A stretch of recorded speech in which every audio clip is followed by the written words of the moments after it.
Hello, and welcome to Something Rhymes with Purple.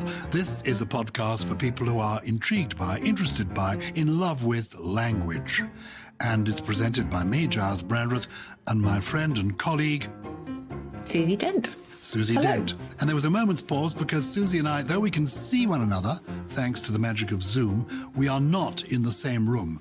We're not just 6 feet apart, we are 60 or more miles apart. Where are you speaking from, Susie Dent? Same as always. I wish I had something new and novel to tell you, but I don't. I'm still in the same room.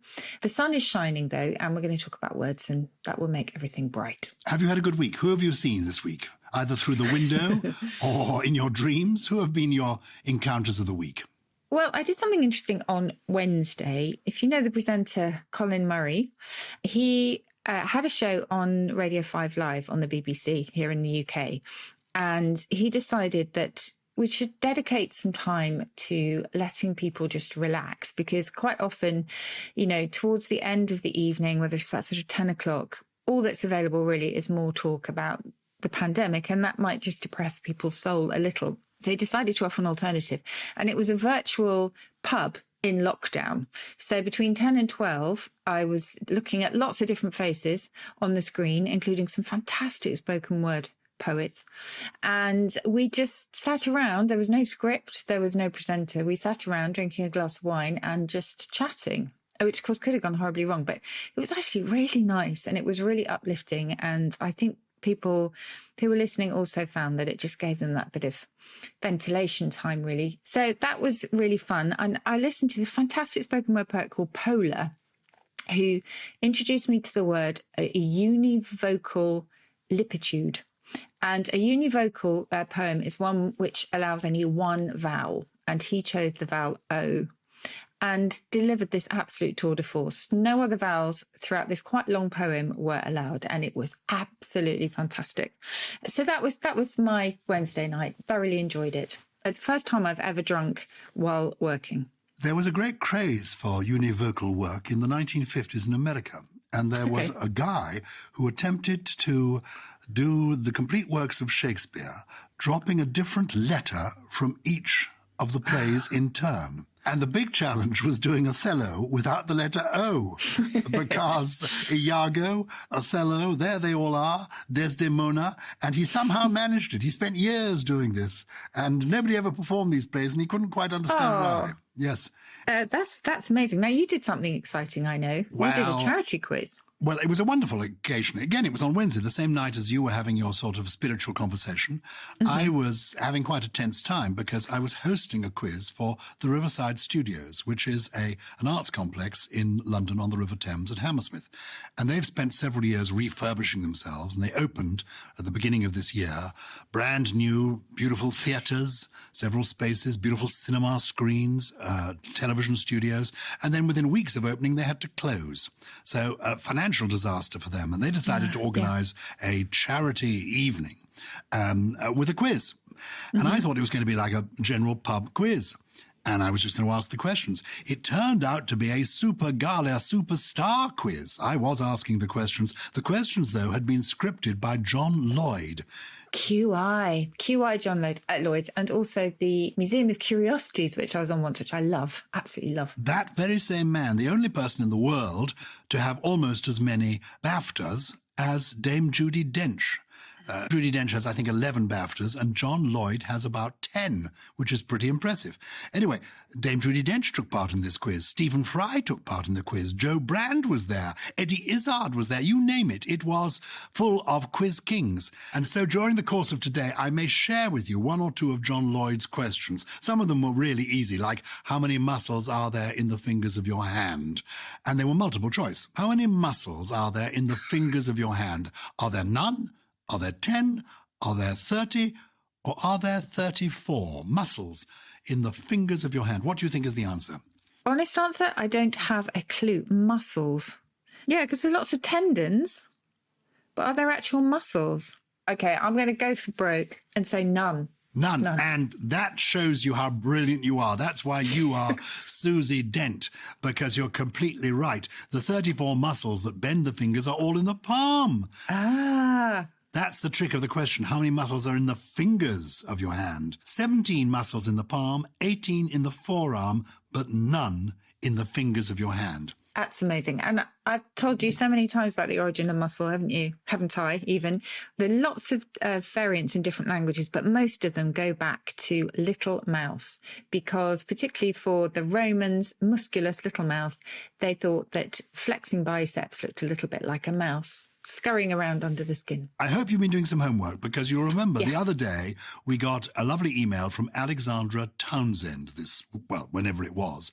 And she said, "Hi, Susie and Gyles.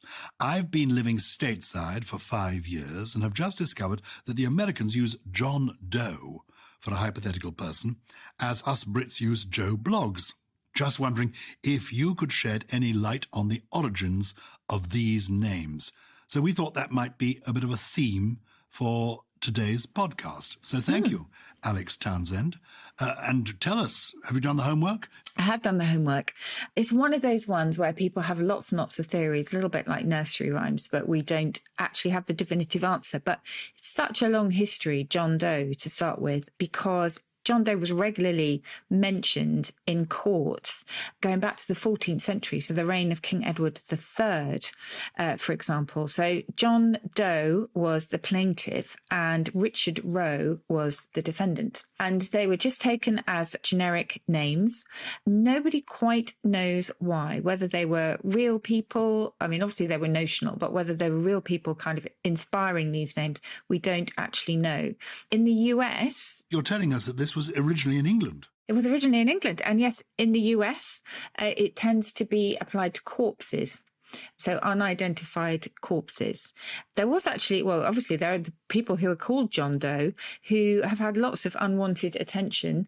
There was one who was questioned apparently repeatedly by airport security staff because they didn't believe that was his real name. So it's a rather unfortunate name to have, but it's the same with Joe Bloggs. We do tend to choose, and this has been a running theme throughout our podcast actually, we do tend to choose apparently random names for objects, whether it's Margaret behind the magpie, the robin redbreast we mentioned when we were doing our birds episode, whether it's a jack of all trades, a steeplejack, a lumberjack, etc. We tend to land on particular names, and donkey is another one that we think that's just a riff on Duncan.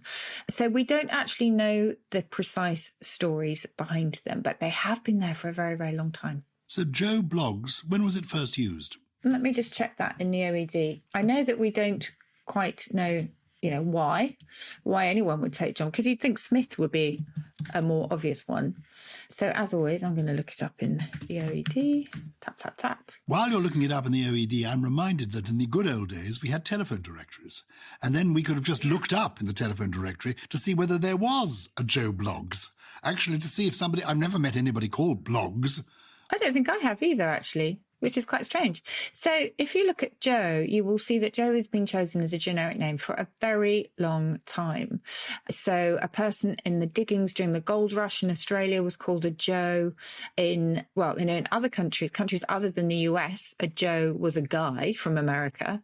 Joe College was a college boy. These are all sort of late 19th century. Joe Bloggs actually very recent. It says a name applied to a hypothetical average or ordinary man. 1969, quote from The Guardian, LSD can be taken by Joe Bloggs on a lump of sugar. There you go. I'm amazed that they're so young. I assumed it would be a Victorian. Yeah, it sounds like it. There's Joe Blow as well in the US. Joe Soap was once applied not very nicely to a mug, so a very ordinary person. Joe Blake, that's Cockney rhyming slang in Australia for a snake. And of course, we've got Joe Public, haven't we? Which goes back to the 40s. So Joe's had quite a ride in English. Is there a female equivalent of Joe Bloggs? Jane Doe is certainly in the US, Plain Jane, etc. But, as we've talked about before, I think an Abigail was once a maid. That was in Victorian times. So it's quite strange how we land upon these names. But as we're about to discover, hopefully, there are idioms and expressions in English where real people are lurking behind them. Before we do that, Can we just send out a message of love to all the people who are called Jane? I don't think I've ever met a Jane who didn't actually use the phrase plain Jane almost within seconds of telling you what her name was. What about Fanny Go Lightly? Where does that come from? I've never heard Fanny Go Lightly. No.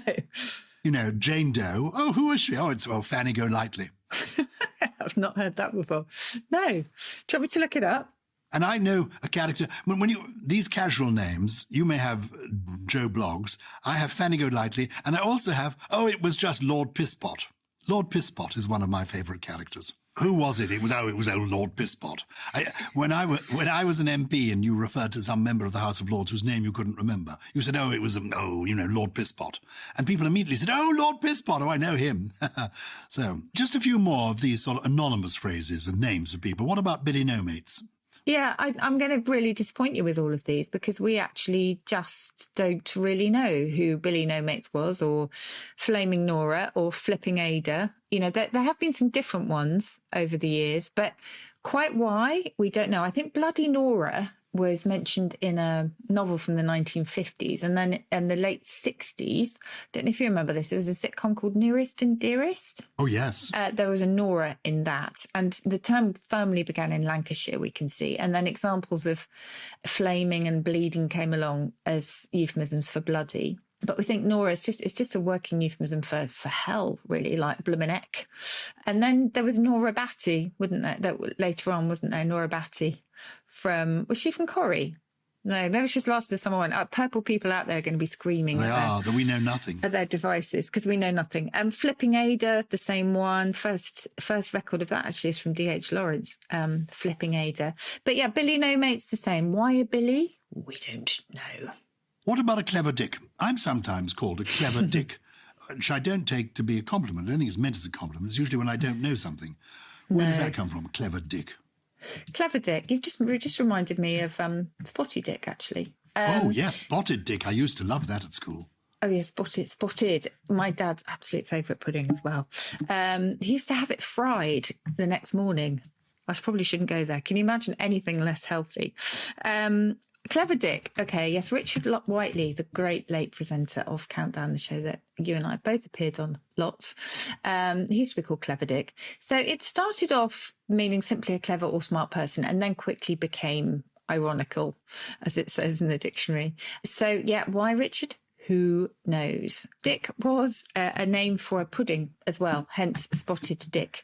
And that was a regional term. So it could be an apron made of leather, but also, as well as lots of other things, a pudding. You get feeling dicky, don't you, when you're not feeling too well? Is that a rhyming slang with sick, Dick? Exactly. I think so, yes. You asked me loads of good questions. Well, I'm the tribune of the people here. We have come to you. You are, as it were, Muhammad and the mountain, and we've come to you on your mountain, Muhammad, and we want the answers. We want the truth. So, it says origin unknown. That makes me feel a little bit better. It says perhaps playing on its resemblance to tricky or sticky or other sounds with negative connotations. Or it could be an alteration of Dickens, as in what the Dickens or go to the Dickens, which of course was a euphemism for the devil. Oh. There's another word expression that I've told you before. If you are feeling a bit dicky, a great regional dialect word, which is flobbly mobbly. You're just feeling a bit meh. I love flobbly mobbly. What about in your dicky? Is your dicky the bow tie, or is it the white waistcoat that you're wearing?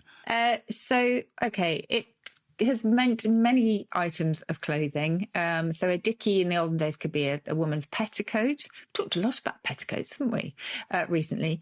A man's shirt, especially a worn-out one. And then in the 19th century, it was a detachable shirt front, so particularly one that was worn as part of formal evening dress. We don't know who the original clever Dick was, but do we know who the original smart Alec was? Oh, that's a good question. Yes. Now, this involves one of my favourite stories. Now, do you know, sometimes it's really, really hard to identify not just the people who are lurking behind some of our idioms, but, the first use of something. Really hard for any lexicographer or word detective. But we think we've nailed this one. Unlike Clever Dick or Contrary Mary, etc., Smart Alec, we think, does have a namesake behind it. And that man was Alexander Hogue, a.k.a. Alec Hogue. And he apparently in the 1840s in New York was a celebrated thief who worked in tandem with his wife, who was a prostitute. She was called Melinda, and an accomplice who was called French Jack.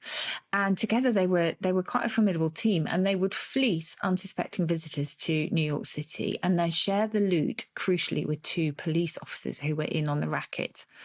There are lots of kind of records of exactly what their strategy was. So one from 1844, this is a diary. Melinda would make her victim lay his clothes as he took them off upon a chair at the head of the bed near the secret panel, and then take him to her arms and closely draw the curtains of the bed.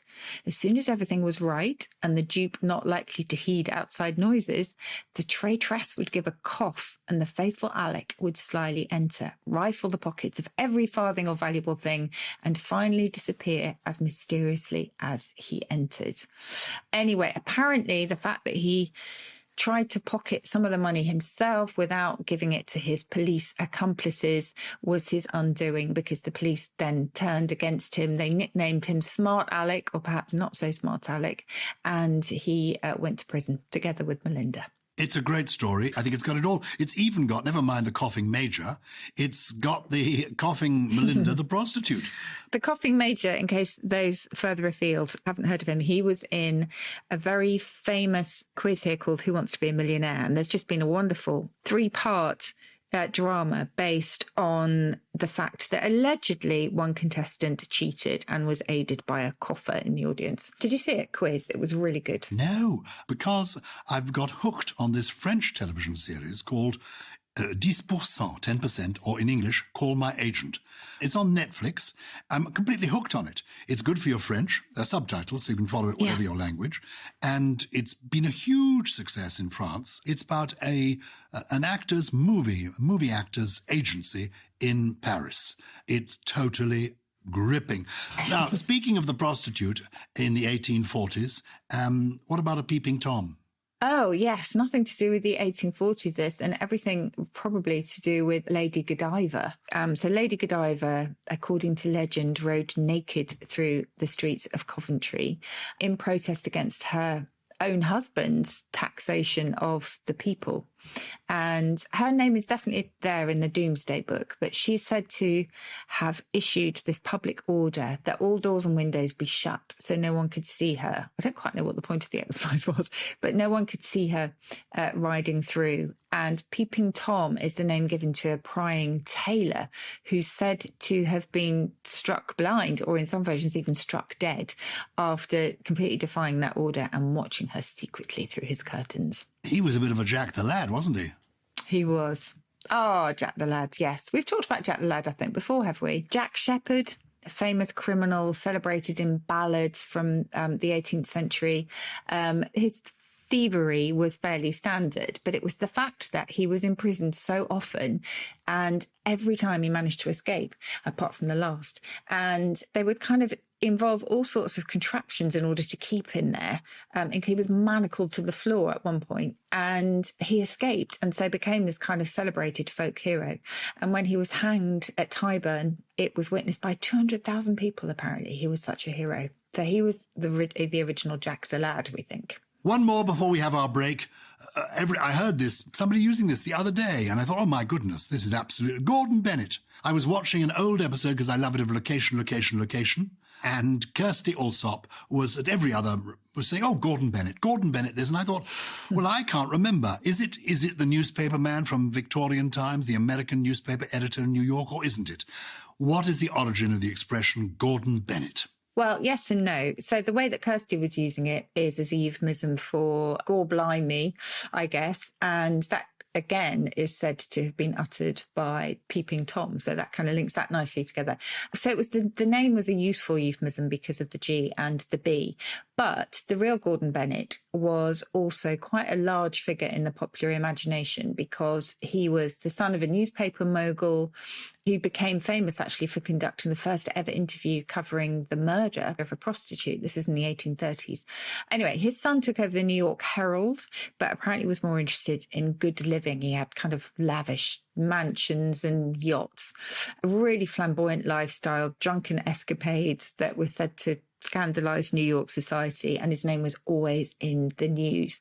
And because of that, people thought of his name perhaps when exclaiming things. And as I say, it was quite a useful, I must stop using riff. It was quite a useful variation on Gorblimey and other stronger expletives. So he was a real person, but I think his name was also just handy. Well, one of the expressions we use in our house, Kirsty may be saying Gordon Bennett all the time. I'm saying Susie Dent. Susie Dent will know that. More of what Susie Dent knows in a moment after our break. And to take you through the break, I'm going to tease you with one of my friend John Lloyd's quiz questions. See if you know the answer to this. In ancient Egypt, what would you say to someone who had shaved off their eyebrows? Would you say, A, my God, what happened to your eyebrows? Or B, is everything all right? Or C, good heavens, is that the time? Or D, sorry to hear about the cat. What would you say to someone who had shaved off their eyebrows? And what was the answer you would have given of the four I gave you? I think it can't be what's the time. So it's got to be B or D. Either a cat, which is very specific, or is everything all right? I'm going to go with, is everything all right? Well, I'm afraid you made a mistake. No, it's the cat. Of course it is, because cats were sacred in ancient Egypt. So if yours died, it was customary to shave your eyebrows to show you were in mourning. Well, that's kind of links to B. You'd know that something was wrong. We've got so many cats in the cat's room. We call it the cat's room. It's kind of larder where, we keep the cat litter and the cat food and everything. And we also keep all our old cats. We've been keeping cats for 50 years, so we've got an awful lot of them. Hang on. When you say you've still got your cats, you mean we have their cremated remains in jars. And we've been meaning to bury them in the garden. We haven't got round to it. But now's the time. Now, what better time than lockdown to actually perform those important ceremonies? You've also got a stray cat that you've just adopted, haven't you? It's not a stray. It's the cat. It's a beautiful pedigree cat, a Maine Coon belonging to our next-door neighbour. But she, the Maine Coon, prefers to live with us. I say with us, with my wife. And very sweetly, the neighbours have allowed this. And to show you what generous neighbours they are, they continue to pay the vet's bills. Oh. My father knew a woman in Lancashire who had had her husband's cremated remains, the ashes, put into an egg timer. And she said he did not useful while he was alive. He can do something useful now he's dead. She was on her own, or on one's Todd. Was there ever a real person called Todd? Yeah, that's a really nice link. There was Todd Sloane. So Todd Sloane was a jockey who had quite a time of it, really. He, for a time, rode for the stables of the Prince. I can't remember which prince it was. Prince of Wales, anyway, at the time. So he was an American jockey, and this was 19th century, really, that we're talking about. And he too, a bit like Gordon Bennett, was a minor celebrity. He was the one who introduced what's called the monkey crouch, used by jockeys today, that sort of hunched up forward sitting position on the horse. So he was the one who introduced that, but he also liked the finer things in life. He was arrested, I think, for insider betting. I think he's been exonerated of that since quite recently, but at the time he was absolutely disgraced. He was fired from all the stables that he rode for. I mean, he was quite an amazing jockey. He won so many prestigious prizes. But he was disgraced and died an early and very lonely death from cirrhosis of the liver because he turned to drink. And Todd Sloane became rhyming slang for alone, hence on your Todd. 99 out of 100 people who listen to this podcast listen to it for your wisdom on words. But That's one true. in 100 people listen to it to hear me drop names. And can I tell you, have you ever been to the home of Frankie Dettori? Forgive me, the English home of Frankie Dettori. He has homes in many places. I wish. No. Well, he's delightful if ever you do go. He did kindly invite me over to his home, and his kitchen is the most amazing room you have ever been to. It's a huge room. One whole wall is taken up with the largest refrigerator I have ever seen. And in this refrigerator are row upon row of bottles of chilled champagne. And essentially, these jockeys have to have a very light weight. They have to carry as little weight as possible. And so many of them virtually live off champagne.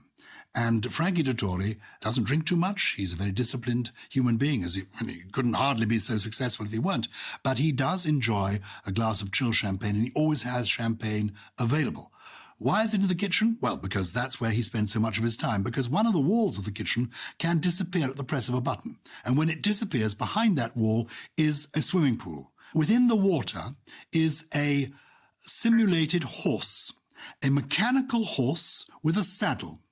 And so Frankie Dettori gets into the swimming pool, sits on the saddle, water flows against him, and he rides on this saddle, taking his exercise that way. That's how he loses weight. How amazing. Yeah. I know this one, and see if I'm right. Titchy. Is that little Titch? Yes. Okay, so the Titch who was the inspiration for this was one Charles Tichborne. Now, Charles Tichborne was someone who was the heir to a very large fortune, but was thought to have been lost at sea and perished. His mum didn't believe it, insisted that she was still alive, sent out detectives far and wide trying to find her son because she thought he'd ended up in New South Wales in Australia. And lo and behold, someone claiming to be her son stepped forth and said that he was Charles Tichborne, and this was despite the fact that her son was actually quite thin and wiry, and this man was rather the opposite, and very florid of complexion. He was a butcher, I think. Anyway, nobody believed him apart from the mother, and it ended up in a big court case, which was notorious, again, in the papers, headlines for years and years and years. And he was found to be guilty of fraud. His name became extremely popular, and lots of stage performers then decided that they would take his name, and usually if they bore some resemblance to the man pretending to be Charles Tichborne. But there was one particular performer called Harry Relf, who was absolutely tiny, and he called himself Little Titch. And Titch then became attached to the little rather than the fact that he looked like this claimant of this notorious case. Very good. And you can catch Harry Relf still on YouTube. And there's some marvellous late Victorian footage or early Edwardian footage of him. He wore huge shoes. A great man. Look, we've virtually run out of time. We haven't heard about the full Monty or going for a Burton. I mean, maybe we'll have to keep those for another day. Yeah. That's absolutely fine. Oh, there are so many people lurking behind the scenes in English. I love it. Because we must deal with a couple of listeners' questions. Look, here's one. Hello from Christchurch, New Zealand. We love your podcast and always find out something interesting in each of them. Just wondered if you knew the origin of these words, please. And Mark and Joe from Christchurch, New Zealand, scuppered, quibble and dollop. Oh, wow.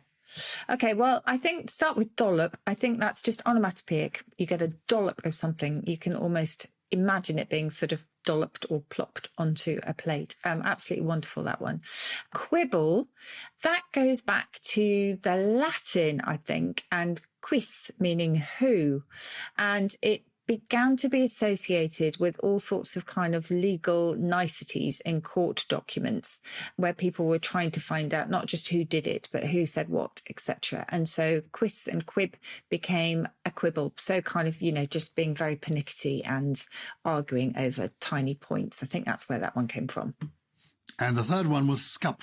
Oh, scupper. Scupper, well, that was actually military originally, and it meant to annihilate someone, to kill them. Then later it was applied to ships, and that was quite late actually. The sense of sinking a ship and scuppering it is as late as the 1970s, and we think that was because it was confused with scuttle. But quite where it comes from, we don't know. There's an opening on a ship called the scupper, which allows water to drain. So maybe if a fallen sailor rolled into the scuppers, that gave us the sense of scuppering an enterprise or something these days. But definitely the first uses we have is military slang. Well done. And here's another international one. I think this is coming from Paris, France. Today I was listening to you discuss the use of the phrase "Charlie's dead" to inform a girl that her petticoat was showing. In my youth, here in Glasgow, we would say it's raining in Paris. I saw the word Paris, I got excited. I have no idea why. Actually, I see the word Glasgow, I should get excited. The ubiquitous Chip is almost my favourite restaurant. Anyway, it's raining in Paris as a expression meaning Charlie's dead, meaning your petticoat is showing? No idea. It sounds like it's been plucked out of thin air. There may be something behind it. Perhaps the purple people know. I honestly don't know the answer, just as no one seems to know why we say Charlie's dead. So, yeah, I don't know, but if anyone does, let us know. If you are a purple person and you want to let us know, it's purple@somethingelse.com. That's somethingelse.com without a G in something else. Good. Have you got one for us? I have. I've got one from Holly Tyman McBean. What a great name. Hi, Susie and Gyles. My mum and I are regular listeners and love the podcast. It's nice to listen and feel just that little bit closer together, despite my mum living in southern Spain and me living in South Wales. How lovely. You mentioned 1984 by George Orwell fairly recently. That would have been you, Gyles, I think. And it inspired me to dig my copy out. I have tried to read it probably close to 1984 times, not 1984 times, and never succeeded in getting past chapter 5. So I have started reading it again for the 1985th time, and two things have stood out to me. In chapter 4, history is described as a palimpsest. Do you know the origin? And secondly, in chapter 5, the bar in the canteen is described as a mere hole in the wall. Was that coined for 1984? And when did it become popular for an ATM or cash point? Good luck to you both during the lockdown. And thank you for continuing to make podcasts. They're a welcome break in the storm clouds of current life. That is so lovely. I love the fact that Holly's mum and she both listen in very different parts of the world, and that it gives them some sense of being connected. I love that. So thank you, Holly, for writing in. So palimpsest is something that kind of has ghosts of what went before, really, because it's particularly applied to paper or parchment, for example, where you can see words that were written underneath. So it was kind of like an ancient form of recycling, I guess. So palimpsest itself comes from the Greek for scraped again. So something has been rubbed out by scraping, referring to the method with which they kind of erased one layer and then you wrote upon the paper again. Hole in the wall was Holly's second one. That was originally quite an insulting term for any dive. So it was like a small, obscure place. And then especially one in the US where bootlegged alcohol was sold. And then it was applied to businesses that just were a bit dingy. And then the person running the business as well for a while. And then I think the transfer to the ATM, the cash points that we know, was simply because they are literally holes in the wall. And they've lost that past of either illicit alcohol and, something being quite kind of dingy and divey, and simply refer to what it is, a hole in the wall. But I love that email. Thank you, Holly. So, and Holly, may I encourage you to persist with 1984? I think it's a fascinating book. We might do a whole show about George Orwell because I am a great admirer of the advice that he gave for good writing. He did a wonderful piece about how to write good English. And, well, it hasn't been bettered. And maybe we could talk about it one day on the podcast. What we need to talk about today on the podcast is your trio. What are your 3 words that are going to introduce us to this week? The first one is a little bit of a reference to the fact that a lot of my friends as well, are finding it quite hard to sleep. And when we do sleep, we have very vivid dreams, not all of which are very pleasant. Sometimes, a couple of my friends have mentioned they're actually quite scared of going to sleep because they don't like the sort of nightmares that are coming their way. And so there is a word for that. If you have a kind of morbid fear of lying down, you are clinophobic. Now, I've mentioned clinomania before, which is an overwhelming desire to lie down, but this is clinophobia. So if you're actually quite scared of lying down because of what may come if you fall asleep, clinophobic. The second one, it's just a kind of term from rhetoric, actually, but I quite like this one, is paralypsis. Do you know that one, Gyles? Paralypsis, no? Yes. Okay, paralypsis is mentioning the fact that you're not going to mention something. So if you say, I'm not even going to bring up, Gyles, the time you came in at 2 a.m. and passed out in the hall, that is paralypsis, because you're making a big thing about not making a thing about something. And the third one, I just like this one because it's playful and I like the sound of it. It's skimble scamble with a K, skimble scamble. And it just describes speech or writing or a brain first thing in the morning that is confused and incoherent. And of course, one of T.S. Eliot's famous cats in Possum's Old Book of Practical Cats was Skimble Shanks. Look, Susie, we've run out of time. I'm not going to give you a quotation this week or a poem this week. I'm keeping those up my sleeve. I've got so excited by the quiz questions that I got from John Lloyd. I'm going to share one of those with you, and I'm going to give you the answer next week. We were talking about George Orwell, 1984, that was originally to be called 1948. The publisher decided to change the title. This is my quiz question for you, Susie. Don't answer it today. We'll see if you know the answer next week. What was the original title of Joseph Heller's novel, Catch-22? Was it going to be called Catch Back? Was it going to be called Gotcha? Was it going to be called Catch-18? Or was it going to be called Catch Me If You Can? We will tell you all about that next week. Please don't forget to give us a nice review or recommend us to a friend if you've enjoyed today. And if you have any question you'd like us to answer, or if you'd just like to get in touch, especially during lockdown, if something's on your mind, you can email us at purple@somethingelse.com. And as we always say, there is no G in something else. Something Rhymes with Purple is a Somethin Else production, produced by Lawrence Bassett, with additional production from Steve Ackerman, Grace Laker, and Mr. Skimble Scamble himself, Gully.